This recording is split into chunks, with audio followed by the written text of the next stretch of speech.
여러분, 정치가 경제를 덮은 일은 벌써 오래됐죠. 문재인 정부가 출범하고 나서 얼마 되지 않아서 정치가 경제를 덮기 시작했어요. 이게 무슨 말이냐? 경제정책은 정부를 중심으로 해서 특히 기획재정부가 경제부총리 자리를 맡고 있으니까 거기가 원탑을 중심으로 해서 이게 돌아가야 합니다. 그래야지 경제 전문가들의 식견을 가지고 오롯이 경제만을 위한 정책을 펼 수가 있거든요. 그런데도 불구하고 탁상공론이라는 이야기가 계속 나오거든요. 그런데도 불구하고 경제를 전공하고 전문가들이 분석하고 연구하고 또 고민해서 내는 정책조차도 탁상공론이라는 이야기가 듣고 있는데 요즘은 기획재정부의 존재감이 없어졌습니다. 기획재정부의 존재감이. 그러면 어디서 경제정책을 하느냐? 경제정책은요, 더불어민주당인 여당이 지금 다 하고 있어요. 여당이요. 더불어민주당, 정당이라는 게 목적이 뭡니까? 정권 재창출이 목적이에요. 정부의 어떤 목적과 정당의 목적은 굉장히 다릅니다. 정부의 목적은 국민의 재산과 생명, 이것을 지켜주는 게 정부의 목적이잖아요. 정당의 목적은요, 정권을 재창출하는 게 목적이에요. 때문에 완전히 다른 데다가 경제정책을 맡겨놓고 있다는 자체가 이게 우리 경제가 정치로 덮게 되고 포퓰리즘이 만연하게 되고 재정을 함부로 쓰게 되고 퍼주기가 만연하고 이런 일이 벌어진다는 거예요. 다시 말해서 돈을 효율적으로 쓰지 못하는 그런 사태가 벌어진다는 것. 경제정책, 시장경제에 어긋난 일들이 수없이 발생한다는 것. 이게 정치가 경제를 덮은 이유고요. 이게 정치가 경제를 덮어서 우리 시장경제를 망가뜨리는 요인이 되고 있습니다. 자, 이걸 한번 보실까요? 제가 놀랐던 게 바로 이 부분입니다. 더불어민주당의 이낙연 대표죠. 이 자리가 무슨 자리였나 하면요, 그냥 간단하게 이야기하면 시중은행의 부행장들하고 화상간담회를 하고 있었던 자리예요. 4대 시중은행, 그러니까 국민, 신한, 하나, 우리, 여기 부행장들하고 영상간담회를 해요. 근데 그 내용이 진짜 웃겨요. 이게 뭐 정부가 어디 갔는지 저는 도대체 모르겠어요. 정부가. 자영업자나 소상공인을 비롯해 어려운 분들이 너무 많다. 이낙연 대표의 얘기입니다. 그분들께 금융 부담을 완화해 주십사 하는 부탁을 드린다. 참, 이게 말이 됩니까 이게? 이게 말이 되냐고요. 건물을 임대하는 분들은 건물을 지을 때 은행에서 대출을 받은 경우가 있을 것이고 임차인 또한 대출을 받아 가게를 임차한 경우가 있을 텐데 그런 분들의 금융 부담, 이자 부담을 완화해달라 요청했다. 이게 말은 요청이죠. 말은 요청이지만 이게 말이 요청인가요? 여당의 대표가 힘이 얼마나 있습니까 지금? 아마 대통령 다음으로 여당의 대표가 힘이 있을걸요? 그 정도로 여당의 대표의 힘이 대단합니다. 그런 대표가 부행장들을 화상회의로 불러놓고 그렇게 했다는 자체가 이게 말이 됐냐고요. 이게. 참 안타깝습니다. 이게 문재인 대통령이 지난 14일 날 임대료 고통 분담 필요성을 언급한 뒤로 지금 모두가 난리예요. 모두가. 실제 시중은행 관계자들은 뭐라고 이야기하는지 아세요?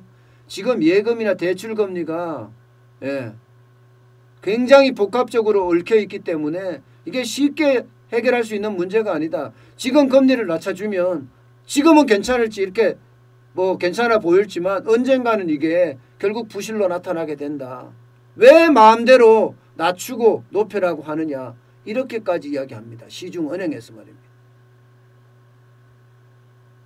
여러분, 이렇게 경제가 정치에 덮이는 사례가 지금 한두 개가 아니라는 사실입니다. 경제가. 보세요. 그냥 적극적으로 한마디 하면 그냥 석석 일어나는 문재인 대통령의 적극 정책도 그건 마찬가지예요. 보시는 것처럼 종부세 인상 이야기하니까 뚝딱 만들어내서 난리가 났어요. 그러면서 세율을 3.2%, 6%까지 올렸어요. 여러분, 이런 거는요. 경제 원탑이라고 하는 홍남기 경제부총리와 국토교통부 장관 등등 해서 모두가 협의해서 결정해야 될 문제지 대통령 한마디에 그냥 진행되는 게 아니라니까요. 대통령은 정치인이에요. 부동산 감시기구 지금 부동산 거래 분석원인이 만든다는 것도 지금 마찬가지죠. 예? 그것도 마찬가지예요. 지난 8월 10일 날 문재인 대통령이 이야기한 거예요. 최고금리 인하도 마찬가지잖아요. 최고금리 인하. 예, 24%에서 20%로 인하하잖아요. 또 최고금리 인하. 이게 원래 27.5%에서 24%로 인하한 지가 얼마 안 됐습니다. 이렇게 경제에 논리나 원리에 대한 생각 없이 무작정 쏟아내. 무작정. 이렇게 여러분 쏟아내면 시장경제 망칩니다. 시장경제 무너집니다. 대한민국이 무슨 황제국가입니까? 말 한마디에 이렇게 쑥쑥쑥쑥 만들어지게요. 모든 게 협의가 되고 타협이 되고요. 그 속에서 대한민국에 맞는 정책들을 펼쳐야죠. 그렇지 않고 한마디에 이렇게 된다. 지난번에 휴대폰도 마찬가지죠. 휴대폰 보조금 주는 거 말입니다. 휴대폰 보조금 주는 것도 이낙연 대표하고 문재인 대통령이 만났을 때 휴대폰 보조금 전 국민한테 줘야 되겠습니다 하고 9천억 그 자리에서 결정했잖아요. 저는 이렇게 결정된다는 자체가 세금이 우리한테는 혈세인데 그 혈세가 쌈짓돈도 아니고 말입니다. 쌈짓돈도 아니고. 그렇게 흥청망청 쓴다는 게 참 웃겨요. 웃겨요. 게다가 제가 웬만하면 이야기는 안 하려고 했습니다만은 이야기를 한번 할게요. 바로 이 자리에 대한 이야기예요. 여기가 임대주택이잖아요. 임대주택. 여기가 아마 문재인 대통령이 방문했던 임대주택이에요. 경기도 화성시 동탄에 있는 임대주택입니다.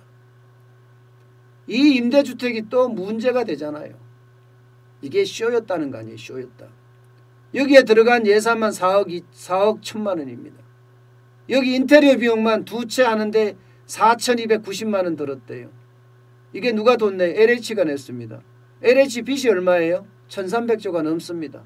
LH 빚이 많아지면 누가 그거 막아줘야 되나요? 혈세로 막아줘야 돼요.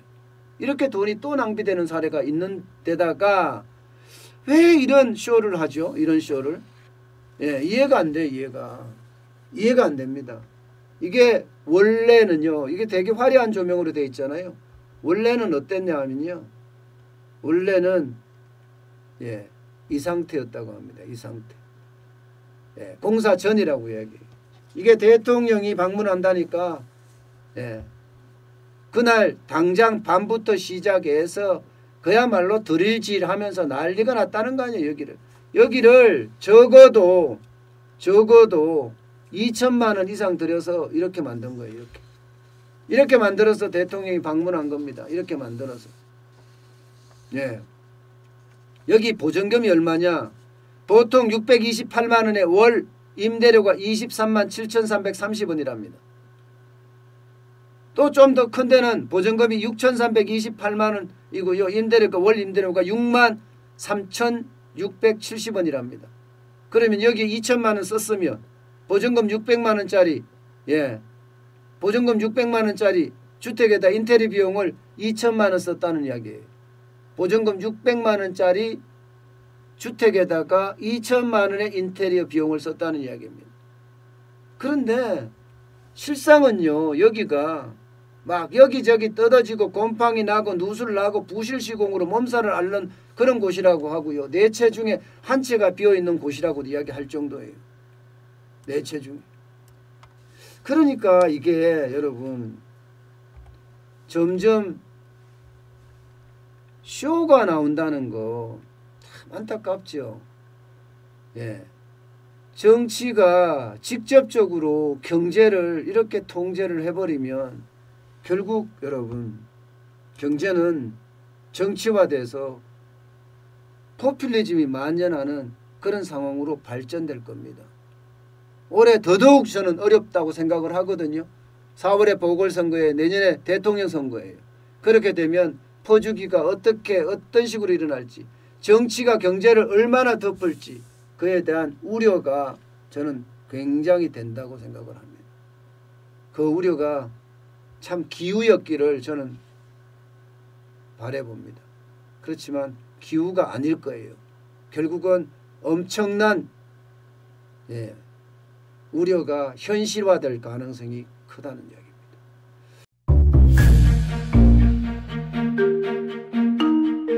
세종대왕과 샤넬 넘버5 벤츠 자동차의 최고급 기종인 마이바흐의 공통점을 아시나요? 바로 침향입니다. 침향이란 동남아시아에서 자생하는 침향나무가 상처를 입었을 때 스스로를 보호하기 위해서 분비시키는 침향나무의 진액입니다. 진침향은 태국산 침향과 러시아산 녹용, 그리고 국산 홍삼, 백봉령, 산수유, 당귀, 숙지향, 꿀로 이루어진 침향환으로 만성 피로나 또 스트레스, 기력이 저하된 직장인분들, 또 수험생들, 연세 드신 어르신분들이 드시면 좋은 환입니다. 진침향 여러분들께 자신있게 권해드립니다.